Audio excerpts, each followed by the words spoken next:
Hi friends, তোমরা দেখো এই পুকুরটাতে কত মাছ, একবারে মাছ গিজগিজ করছে। আর এই পুকুরটা কোথায় বলো তো? এই পুকুরটা হচ্ছে গঙ্গাসাগরে নাগ সরোবর। এখানে 10 টাকা দিয়ে মাছের খাবার কিনতে পাওয়া যায়।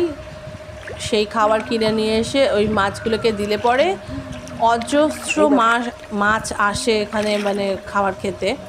তোমরা দেখতে পাবে এখানে বিভিন্ন প্রজাতির মাছ আছে, রুই, কাতলা, আরও নানা রকমের মাছে ভর্তি পুরো একদম।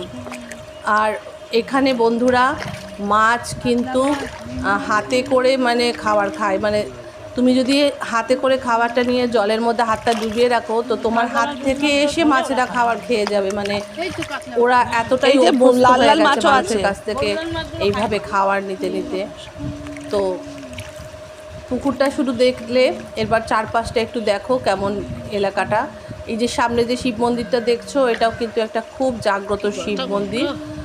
ওর ভেতরে বাবার মানে মূর্তিটা রয়েছে অনেক গভীরে।